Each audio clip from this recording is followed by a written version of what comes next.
ಈ ಕಡೆ ಸ್ವಲ್ಪ ಜನ ಬನ್ನಿ ಸರ್.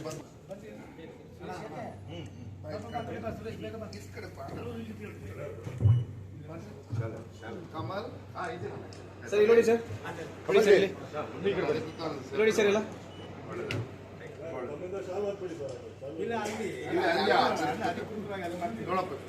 ಅಲ್ಲ ಇಲ್ಲಿ ಒಂದು ಸುಮ್ಮನೆ ಬಂದಾಯ್ತು. ಒಳ್ಳೆ ಮೆಸೇಜ್ ಅಲ್ಲೇ ಬರ್ತೇನೆ ಕಮಲ್ ಅವ್ರಿಗೆ, ಬುದ್ಧಿನಾಯ್ಡು ಎಲ್ಲರೂ ಬಂದರು. ಅದೇ ರೀತಿಯಲ್ಲಿ ಇವತ್ತು ಅಧ್ಯಕ್ಷರನ್ನ ಮಾತಾಡಿಸ್ಕೊಂಡು ನಾವು ಸೇರ್ಪಡೆ ಮಾಡ್ತಾ ಇರೋದಕ್ಕೆ ಮಾತಾಡಿಸಿ ಅವ್ರಿಗೊಂದು ಶಾಲು ಹಾಕಿ ಇದು ಮಾಡಿ ಹೋಗ್ತೀರಿ ಅಂತ ಕೇಳಿದಂಥ ಸಂದರ್ಭದಲ್ಲಿ ನಾವಿವತ್ತು ಇಲ್ಲಿ ಬಂದಿದ್ದೀರಿ. ಹೊಳಲ್ ಮುನ್ಸಮ್ಮಣ್ಣ ಅಂತವರು ನಾಯಕರು ನಮಗೆ KGF ನಗರಕ್ಕೆ ತುಂಬ ಅವಶ್ಯಕತೆ ಇರೋದ್ರಿಂದ ಅವ್ರ ಜೊತೆಯಲ್ಲಿ ಇನ್ನೂ ನಮ್ಮ ಎಲ್ಲ BJP ಮುಖಂಡರುಗಳೆಲ್ಲ ಬಂದಿರೋದ್ರಿಂದ ಒಳ್ಳೆ ದಿನ ಫಿಕ್ಸ್ ಮಾಡಿ ನಾವು ಅಲ್ಲೇ ಒಂದು ಕಾರ್ಯಕ್ರಮ ಮಾಡಿ ದೊಡ್ಡದಾಗಿ ಅದ್ದೂರಿಯಾಗಿ ಸೇರ್ಪಡೆ ಆದರೆ ಅದಕ್ಕೊಂದು ಇದಿರುತ್ತೆ. ಅದಕ್ಕೋಸ್ಕರ ಬಂದಿರೋದು ನಮ್ಮ ರಾಜ್ಯಾಧ್ಯಕ್ಷರನ್ನ ಒಂದು ವಿಶ್ ಮಾಡಿ ನಾವು ಬರ್ತೀನಿ ಅಂತ ಹೇಳ್ಬಿಟ್ಟು ಹೇಳಿ ಒಂದು ಗ್ರೀನ್ ಸಿಗ್ನಲ್ ಕೊಟ್ಟು ಹೋಗೋದಕ್ಕೆ ಬಂದಿದ್ದಾರೆ. ಅದಕ್ಕೋಸ್ಕರ ರಾಜ್ಯಾಧ್ಯಕ್ಷರು ಮಾತಾಡಬೇಕಂತ ಹೇಳಿ ನಾನು ಮನವಿ. ಮಾಜಿ ಶಾಸಕರಾಗಿರುವಂತಹ ಆತ್ಮೀಯರಾಗಿರ್ತಕ್ಕಂಥ ಸಂಪಂಗಿಯವರು, ಕೋಲಾರದ ನಮ್ಮ ನಾಯಕರು, ಮಾಜಿ ಸಂಸದರಾಗಿರುವಂತಹ ಮುನ್ಸ್ವಾಮಿಯವರು ಅವರ ನೇತೃತ್ವದಲ್ಲಿ ನಗರಸಭಾ ಅಧ್ಯಕ್ಷರಾಗಿದ್ದಂತಹ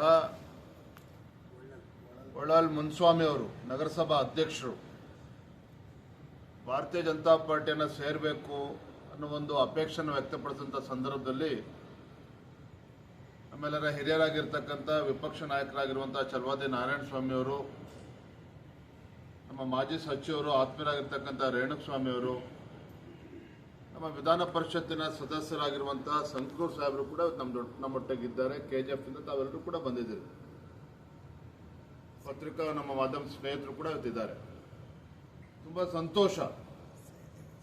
ಇಡೀ ದೇಶದಲ್ಲಿ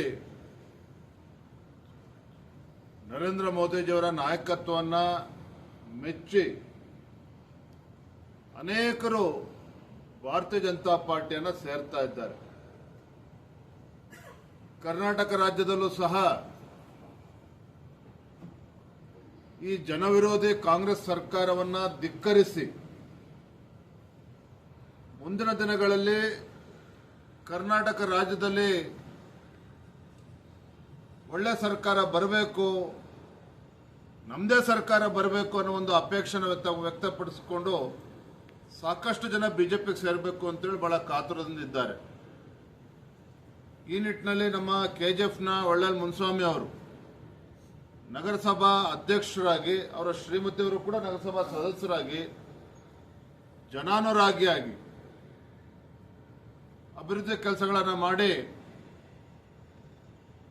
ಒಳ್ಳೆ ಹೆಸರನ್ನ ಗಳಿಸ್ಕೊಂಡಿರ್ತಕ್ಕಂಥವ್ರು. ಅಂಥವ್ರು ಇವತ್ತು ಕಾಂಗ್ರೆಸ್ ಪಕ್ಷವನ್ನು ತೊರೆದು ನರೇಂದ್ರ ಮೋದಿಜಿಯವರ ನಾಯಕತ್ವವನ್ನು ಮೆಚ್ಚು BJPಗೆ ಸೇರ್ತಾರೆ ಅಂತ ಹೇಳಿದ್ರೆ ನಾವೆಲ್ಲರೂ ಕೂಡ ತುಂಬ ಸಂತೋಷ ತರುವಂಥ ವಿಚಾರ. ನಾನು ಈಗಾಗಲೇ ನಮ್ಮ ಮಾಜಿ ಸಂಸದರಿಗೆ ಮತ್ತು ಹಾಗೆ ಸಂಪಂಗಿಯವ್ರಿಗೂ ಕೂಡ ತಿಳಿಸಿದ್ದೇನೆ. ಸ್ಥಳೀಯವಾಗಲಿ ಎಲ್ಲರ ಜೊತೆ ಮಾತನಾಡಿ, ಅಲ್ಲೇ ಒಳ್ಳೆ ಜಿಲ್ಲಾಧ್ಯಕ್ಷರು ಕೂಡ ಮಾತನಾಡಿ, ಪಕ್ಷದ ಮುಖಂಡರ ಜೊತೆ ಪ್ರಮುಖ ಜೊತೆ ಮಾಡಿ ಜಿಲ್ಲೆನಲ್ಲೇ ಒಳ್ಳೆ ಒಂದು ಕಾರ್ಯಕ್ರಮ ರೂಪಿಸ್ತೀವಿ ಅನ್ನೋ ಮಾತನ್ನು ಕೂಡ ಸಂಪಂಗಿಯವರು ಕೂಡ ಹೇಳಿದ್ದಾರೆ.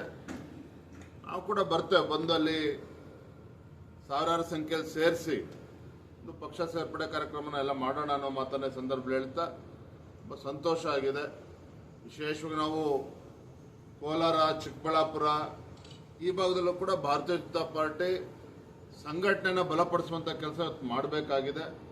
ಆ ನಿಟ್ಟಿನಲ್ಲಿ ಇವತ್ತು ಒಂದು ಉತ್ತಮ ನಿರ್ಧಾರವನ್ನು ಸಂಪಂಗಿಯವರು, ಮುನ್ಸ್ವಾಮಿಯವರು ಮಾಡಿದ್ದಾರೆ ಅನ್ನೋದನ್ನು ಈ ಸಂದರ್ಭದಲ್ಲಿ ಹೇಳ್ತಾ, ಬರೋ ದಿನದಲ್ಲಿ ನಾನು ಕೂಡ ಹೆಚ್ಚೆಚ್ಚು ಪ್ರವಾಸ ಮಾಡಿ ಆ ಭಾಗದಲ್ಲಿ ಸಂಘಟನೆ ಬಲಪಡಿಸುವಂಥ ಕೆಲಸ ನಿಮ್ಮೆಲ್ಲರ ನೇತೃತ್ವದಲ್ಲಿ ಮಾಡೋಣ ಅಂತ ಹೇಳ್ತಾ ಮತ್ತೊಮ್ಮೆ ತಾವು ಎಲ್ಲ ಪಕ್ಷದ ಹಿರಿಯರಿಗೆ ತಮ್ಮೆಲ್ಲರೂ ಕೂಡ ವಂದಿಸಿ, ಪತ್ರಿಕಾ ಮಾಧ್ಯಮ ಸ್ನೇಹಿತರು ಕೂಡ ವಂದಿಸಿ ನಾನು ಮಾತನ್ನು ಮುಗಿಸ್ತಾ ಇದ್ದೇನೆ. ನಮಸ್ಕಾರ. ನಿಮಗೆ ಯಾತಕ್ಕಾಗಿ ನೀವು ಸೇರ್ಪಡೆ ಆದರೆ ಇವತ್ತು ನೀವು ಏನು ಹೇಳಲಿಕ್ಕೆ ಬಯಸ್ತೀರಾ ಸರ್? ಮಾಧ್ಯಮ ಮಿತ್ರರಿಗೆಲ್ಲರಿಗೂ ನಮಸ್ಕಾರ. ನಿಮಗೆ ಮಾಧ್ಯಮ ಮಿತ್ರರಿಗೆಲ್ಲ ಗೊತ್ತು, ಅಲ್ಲಲ್ ಮುನಿಸ್ವಾಮಿ KGFನಲ್ಲಿ ಮುನ್ಸಿಪಾಲ್ಟಿ ಅಧ್ಯಕ್ಷರಾಗಿ ನಗರಸಭೆ ಅಧ್ಯಕ್ಷರಾಗಿ ನಾನು ಒಳ್ಳೆ ಕೆಲಸ ಮಾಡಿ ನನ್ನ ಕ್ಷೇತ್ರ ಅಭಿವೃದ್ಧಿ ಮಾಡೋ ಕೆಲಸಗಳೆಲ್ಲ ಮಾಡಿದ್ದೀನಿ. ಆದರೆ ಇವಾಗ ಇರೋ ಸಂದರ್ಭದಲ್ಲಿ ಅಲ್ಲಿ ಕಾಂಗ್ರೆಸ್ನಲ್ಲಿ ಅಭಿವೃದ್ಧಿ ಕೆಲಸ ಮಾಡೋಕ್ಕೆ ನಮ್ಗೆ ಆಗ್ತಾಯಿಲ್ಲ. ಅಲ್ಲಿ ಇನ್ನೊಂದಂದರೆ ಕಾಂಗ್ರೆಸ್ನಲ್ಲಿ ನಮ್ಮಂಥರ ಲೀಡರ್ಗಳಿಗೆ ಸ್ವಾಭಿಮಾನ ಇಲ್ಲ. ಅದಕ್ಕೋಸ್ಕರ ಸ್ವಾಭಿಮಾನಕ್ಕೆ ಧಕ್ಕ ಬರಬಾರ್ದಂತ ನಾವು ಯೋಚನೆ ಮಾಡಿ ನಾವು ಜನಪ್ರಿಯ ಕಾರ್ಯಗಳು ಮಾಡಬೇಕಾದ್ರೆ ಜನಸೇವೆ ಮಾಡಬೇಕಾದ್ರೆ ನಮ್ಗೆ ಒಳ್ಳೆ ಪ್ಲಾಟ್ಫಾರ್ಮ್ ನಮಗೊಂದು ಬೇಕು. ಆ ಪ್ಲಾಟ್ಫಾರ್ಮ್ ಎಂದರೆ ಜನಗಳಿಗೆ ನಾವು ಒಳ್ಳೇದು ಮಾಡೋಕ್ಕಾಗುತ್ತೆ. ಅದಕ್ಕೋಸ್ಕರ ಶ್ರೀಮಾನ್ ಮಾಜಿ XMLA ಶ್ರೀಮಾನ್ ವೈ ಸಂಪಂಗಿ ಅವರು ಮತ್ತು ಮಾಜಿ MP ಶ್ರೀ ಮುನಿಸ್ವಾಮಿ ಅವರು ಮತ್ತು ನಮ್ಮ KGFನ ಮುಖಂಡರು ಕಮಲ್ನಾಥ್ ಸಾರು ಮತ್ತು ಪಾರ್ಟಿಯನ್ನು ಸುರೇಶ್ ಸಾರು, ಗಾಂಧಿ, ದೀನಾ ಸಾರು, ಇವರೆಲ್ಲ ಎಷ್ಟು ಜನ ಇದ್ದಾರೆ, ರಾಜ್ಕುಮಾರು ಎಲ್ಲ ಇದ್ದಾರಲ್ಲ, ಅವ್ರ ನೇತೃತ್ವದಲ್ಲಿ ನಾನು BJPನಲ್ಲಿ ನಾನು ಮನಸ್ಸು ಪೂರ್ತಿಯಾಗಿ ಇವತ್ತು ಸೇರ್ಪಡೆ ಮಾಡಿದ್ದೀನಿ. ನಾವು ಫಸ್ಟ್ ಏನು ಕೆಲಸ ಮಾಡಿದ್ದೇನೆ ಅದಕ್ಕಿಂತ ಈ ನಮ್ಮ ಕ್ಷೇತ್ರದ ಮಾಜಿ MLA ಮತ್ತು MP ಮತ್ತು ನಮ್ಮ ಪಕ್ಷದ ಎಲ್ಲ ಮುಖಂಡರ ಜೊತೆಯಲ್ಲಿ ಮಾತಾಡಿ KGF ಒಳ್ಳೇದು ಮಾಡಬೇಕು. KGFನಲ್ಲಿ ಒಳ್ಳೆಯ ವಿಷಯ ಅಂದರೆ ಇವತ್ತು ಮಾಡಬೇಕಾಗಿದ್ರೆ ಕೆಲಸ ಒಂದು ಇದೆ ಅಂದರೆ ಆ ಬಡ ಕಾರ್ಮಿಕರು BGMLನಲ್ಲಿ ಏನಿದೆ ಅನಾಹುತವಾಗಿ ಮನೆ ಕಟ್ಕೊಂಡು ಅವರು ಏನು ಇಲ್ಲಿಗಿಲ್ಲ ಅಲ್ಲಿಗಿಲ್ಲ ಅಂತ ಬಾಳ್ತಾ ಇದ್ದಾರೋ ಅದು ಬಂದ್ಬಿಟ್ಟು ನಮ್ಮ ನರೇಂದ್ರ ಮೋದಿ ಅವರು ಇದು ನೇತೃತ್ವದಲ್ಲಿ ನಮ್ಮ ಸೆಂಟ್ರಲ್ ಗೌರ್ಮೆಂಟ್ ಇದೆ, BGML ಸೆಂಟ್ರಲ್ ಗೌರ್ಮೆಂಟು ಮುಖಂಡರುಗಳು ಇವರೆಲ್ಲ ಸೇರಿ ನಮಗೆ ಅವ್ರಿಗೆ ಒಂದು ನ್ಯಾಯ ಕೊಡಿಸಿ ಅವ್ರ ಮನೆಗಳಿಗೆ ಅವರವ್ರಿಗೆ ಮನೆ ಕೊಡಿಸಿದ್ರೆ ಅದು ಒಂದು ತುಂಬ ಧನ್ಯವಾದ. ತುಂಬ ಕೆಲಸ ಮಾಡಬೇಕಾದ್ರೆ ಅದು ಒಂದೇ ಒಂದು 30-40 ಸಾವಿರ ಜನ ಮನೆ ಕೊಡಬೇಕು. ಅದಕ್ಕೆ ನಮ್ಮ ಮುಖಂಡರೆಲ್ಲ ಮನಸ್ಸು ಮಾಡಿ ಇದರಲ್ಲಿ ನಂದು ಒಂದು ಇದಿದೆ, ಒಂದು ಸ್ಕೀಮ್ ಇದೆ, ನನ್ನ ಹತ್ರ ಒಂದು ಯೋಜನೆ ಇದೆ. ಆ ಯೋಜನೆ ಹಿರಿಯವ್ರಿಗೆಲ್ಲ ಹೇಳ್ತೀನಿ. ಅದು ಹೇಳಿದ್ರೆ ಅದಕ್ಕೆ 100% ಅದು ನಿಜವಾಗಿ ಇವರು ಮಾಡೋಕ್ಕಾಗುತ್ತೆ. ಯಾಕಂದರೆ ನಮ್ಮ ಪ್ರಧಾನಮಂತ್ರಿ ಯೋಜನೆಯಲ್ಲಿ ಮನೆಯೇ ಬಡವ್ರಿಗೆ ಇರಬಾರ್ದು ಅಂತ ಒಂದು ಸ್ಕೀಮ್ ತೊಗೊಂಡು ಬಂದಿದ್ದಾರೆ. ಆ ಸ್ಕೀಮ್ನಲ್ಲಿ ನಾನು ಒಂದು ಸ್ಕೀಮ್ ನಗರಸಭೆ ಮುಖಾಂತರ ಒಂದು ಯೋಚನೆ ಮಾಡಿ ಇಟ್ಟಿದ್ದೀನಿ. ಅದು ಹಿರಿಯರ ಮುಂದೆ ಇಡ್ತೀನಿ. ನೀವು ಅದನ್ನು ಬಂದ್ಬಿಟ್ಟು ಯೋಚನೆ ಮಾಡಿ ನಮ್ಮ KGF ಬಡ ಮಕ್ಕಳು, ದಲಿತರು, ಕಾರ್ಮಿಕರು ಇರೋ ಜಾಗಕ್ಕೆ ಅವ್ರಿಗೆಲ್ಲ ಬಂದ್ಬಿಟ್ಟು ಒಂದು ನಾನು ಒಳ್ಳೇದು ಮಾಡಬೇಕಾದ್ರೆ ಇಂಥ ಪಕ್ಷದಲ್ಲಿ ಸೇರಿ ಇಂಥ ಮುಖಂಡರುಗಳ ಜೊತೆಯಲ್ಲಿ ಸೇರಿದ್ರೇ ನಮ್ಮ ಜನತೆಗೆ ನಾನು ಒಳ್ಳೇದು ಮಾಡಬೇಕು ಅಂತ ಹೋದ್ರಲ್ಲಿ ರಾಜ್ಯಾಧ್ಯಕ್ಷರು ವಿಜೇಂದ್ರ ಸಾಹೇಬರು ಅವ್ರ ಮುಖಾಂತರ ಬಂದು ನಾವೆಲ್ಲ ಹಿರಿಯರು ಕರ್ಕೊಂಡು ಬಂದು ನಮ್ಮ KGF ಒಂದು ಒಳ್ಳೆ ನಾವು ಕೆಲಸ ಮಾಡಬೇಕು ಅಂತ ಒಂದು ಇದರಲ್ಲಿ ನೆನಪಿನಲ್ಲಿ ನಾನು ಬಂದ್ಬಿಟ್ಟು ಈ ಒಂದು ಪಕ್ಷದಲ್ಲಿ ಸೇರಿದ್ದೀನಿ. ನನ್ನ ಸ್ವಯವಾಗಿ ಹಾಕಿ ಬೇರೆ ಏನಕ್ಕಿಲ್ಲ, ನನಗೆ ಬೇಕಾಗಿರೋದು ಸ್ವಾಭಿಮಾನ. ಆ ಸ್ವಾಭಿಮಾನಕ್ಕೆ ತಕ್ಕ ಬಂದಿದ್ದಕ್ಕೋಸ್ಕರ ನಾನು ಆಚೆ ಬಂದಿದ್ದೀನಿ. ಮತ್ತೆ ಇನ್ನೂ ಏನೇನು ಬಂದಿದ್ದೀನಿ ಏನೇನಂದ್ರೆ ಅಧಿಕಾರಪೂರ್ವವಾಗಿ ಅಲ್ಲಿ ಸೇರ್ಪಡೆ ಆಗ್ತೀನಿ ನೋಡಿ, ಆಮೇಲೆ ನಿಮ್ಗೆ ಹೇಳ್ತೀನಿ. ಯಾವ ರೀತಿ ಹೇಳ್ತೀನಿ. ಕಂಡೀಷನ್ ಅನ್ನು ಹಾಕಿದ್ದೀರಾ? ನಾನು ಯಾವ ಕಂಡೀಷನ್ ಆಗಲ್ಲ, ಪಕ್ಷಕ್ಕೆ ನಾನು ದುಡಿತೀನಿ. ನನಗೆ ಬೇಕಾಗಿರೋದು ಸ್ವಾಭಿಮಾನ. ಸ್ವಾಭಿಮಾನ ಇದ್ರೆ ಜನಗಳಿಗೆ ಸೇವೆ ಮಾಡೋಕ್ಕೆ ನನಗೆ ಇಷ್ಟ. ಸರ್, ಯಾವ ರೀತಿ ಧಕ್ಕೆ ಆಗಿದೆ? ಧಕ್ಕೆ ನಿಮಗೂ ಗೊತ್ತಿದೆ. ನಾನು ಬಂದ್ಬಿಟ್ಟು ಇಲ್ಲಿ ಮಾತಾಡೋದು ಬೇಡ, ನಮ್ಮ ಕ್ಷೇತ್ರದಲ್ಲಿ ಯಾವುದಾದ್ರು ಧಕ್ಕೆ ಆಗಿದೆ ಅಂತ ನಿಮ್ಗೆ ತಿಳಿಸ್ತೀನಿ. ಯಾಕಂದರೆ ಹಿರಿಯರೆಲ್ಲ ಇದ್ದಾರೆ, ಅವ್ರು ಮಾತಾಡ್ಬೋದು. ನಗರದ ನಗರಸಭೆಯ ಅಧ್ಯಕ್ಷರಾದಂಥ ಒಳ್ಳಲ್ ಮುನಿಸ್ವಾಮಿಯವರು ನಮ್ಮ ರಾಜ್ಯದ ಅಧ್ಯಕ್ಷರಾದಂಥ ವಿಜೇಂದ್ರನವರ ಸಮ್ಮುಖದಲ್ಲಿ ಸಾಂಕೇತಿಕವಾಗಿ ಇವತ್ತು ಪಕ್ಷವನ್ನು ಸೇರ್ಪಡೆ ಆಗಿದ್ದಾರೆ. ಯಾತಕ್ಕೋಸ್ಕರ ನಾನು ಸೇರ್ಪಡೆ ಆದೆ ಅನ್ನುವಂಥ ಕೆಲವು ವಿಷಯಗಳು ಮಾತ್ರ ಹೇಳಿದರೆ ಇನ್ನು ಉಳಿದಿದ್ದೆಲ್ಲ ಕ್ಷೇತ್ರದಲ್ಲಿ ಹೇಳ್ತೀನಿ ಅಂತ ಹೇಳಿದ್ದಾರೆ. ಭಾರತೀಯ ಜನತಾ ಪಾರ್ಟಿ ಒಂದು ರಾಷ್ಟ್ರೀಯ ಪಕ್ಷ, ಜಗತ್ತಿನಲ್ಲಿ ದೊಡ್ಡ ಪಕ್ಷವಾಗಿ ಹೊರಹೊಮ್ಮಿರ್ತಕ್ಕಂಥ ಒಂದು ಪಕ್ಷ. ಜನಸಾಮಾನ್ಯರ ಪರವಾಗಿ ಕೆಲಸ ಮಾಡ್ತಕ್ಕಂಥ ಏಕೈಕ ಪಕ್ಷ ಭಾರತೀಯ ಜನತಾ ಪಾರ್ಟಿ. ದೇಶದಲ್ಲಿ ನರೇಂದ್ರ ಮೋದಿಜಿಯವರು, ರಾಜ್ಯದಲ್ಲಿ ವಿಜೇಂದ್ರನವರ ನೇತೃತ್ವದಲ್ಲಿ ಪಕ್ಷ ಮುಂದಕ್ಕೆ ಇದೆ. ಹಾಗಾಗಿ ಅವೆಲ್ಲ ಕೆಲಸಗಳನ್ನು ಒಪ್ಪಿ ಇವತ್ತು ನಮ್ಮ ನಗರಸಭೆ ಅಧ್ಯಕ್ಷರು ನಮ್ಮ ಜೊತೆಯಲ್ಲಿ ಬಂದಿದ್ದಾರೆ. ಅದಕ್ಕಾಗಿ ನಮ್ಮೆಲ್ಲ ಪಕ್ಷದ ಹಿರಿಯ ಮುಖಂಡರುಗಳನ್ನು ಕೂಡ ಪಕ್ಷಕ್ಕೆ ಅವರು ಬರ್ತಾರೆ, ನಾವೆಲ್ಲ ಸೇರಿಸ್ಕೋಬೇಕಂತೇಳಿ ಒಗ್ಗಟ್ಟಿನಿಂದ ಒಂದೇ ಮನಸ್ಸಿನಿಂದ ಇವತ್ತು ನಾವೆಲ್ಲರೂ ಬಂದು ಅಧ್ಯಕ್ಷರನ್ನು ಪರಿಚಯ ಮಾಡಿ ಪಾರ್ಟಿ ಸೇರಿಸ್ಕೊಂಡಿದ್ದೀವಿ. ಮುಂದಿನ ದಿನಮಾನಗಳಲ್ಲಿ ಕಾಂಗ್ರೆಸ್ಸಿನ ದುರಾಡಳಿತ ಕ್ಷೇತ್ರದಲ್ಲಿ ಏನೇನು ಅವ್ಯವಹಾರಗಳು ನಡೀತಾ ಇದೆ ಪ್ರತಿಯೊಂದು ಕೂಡ ಇವತ್ತು ನಾವು ಜನಸಾಮಾನ್ಯರ ಮುಂದೆ ಹೋರಾಟದ ಮೂಲಕ ಮಾಡಬೇಕಾಗಿದೆ.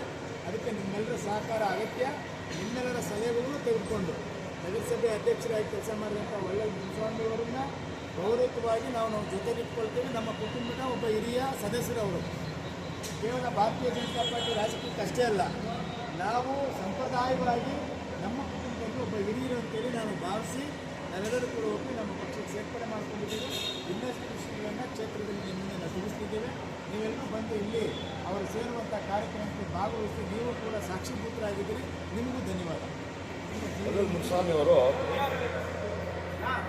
ಈಗಾಗಲೇ ಹೇಳಿದ್ದಾರೆ, ಅವರು ಮನದ ಎಷ್ಟು ನೊಂದು ಅವ್ರಿಗೆ ಎಷ್ಟೆಲ್ಲ ತೊಂದರೆ ಆಗಿದೆ, ಇನ್ನೂ ವಿಚಾರಕ್ಕೆ ಹೇಳ್ತಾರೆ. ಅವರು ನಮ್ಮ ಪಾರ್ಟಿಗೆ ನಮ್ಮನ್ನು ನಂಬಿ ನಮ್ಮ ಮಾಜಿ MLA ಮತ್ತು ಮಾಜಿ ಸಂಸದರು ಮತ್ತು ನಮ್ಮ ಸ್ಟೇಟ್ ಪ್ರೆಸಿಡೆಂಟ್ ವಿಜೇಂದ್ರ ನೇತೃತ್ವದಲ್ಲಿ ಇವತ್ತು ಪಾರ್ಟಿ ಜಾಯ್ನ್ ಆಗಿದ್ದಾರೆ. ಅವರಿಗೆ ನಾನು KF ಜನರ ಪರವಾಗಿ ಸ್ವಾಗತ ಮತ್ತು BJP ಜನರಿಗೆ ಸ್ವಾಗತ ಹೇಳ್ತಾ, ನಾವು ನಿಮ್ಮ ಜೊತೆ ಇದ್ದೀವಿ, ನೀವು ನಂಬಂದಿದ್ದೀರಾ, ಯಾವಾಗ ನಾವು ಕೈ ಬಿಡಲ್ಲ. ನೀವು ಬಂದು ನಮ್ಮ ಜೊತೆ ಸೇರಿ ಪಾರ್ಟಿಗೆ ಕಟ್ಟಬೇಕು, KF ಒಳ್ಳೇದು ಮಾಡೋಣ, ಜೊತೆಗೆ ಸೇರಿ ಮಾಡೋಣ. ಇನ್ನು ಮುಂದಿನ ದಿನಗಳಲ್ಲಿ KF ದೊಡ್ಡ ಕಾರ್ಯಕ್ರಮವನ್ನು ಆಚರಿಸ್ತಾ ಇದ್ದೀವಿ.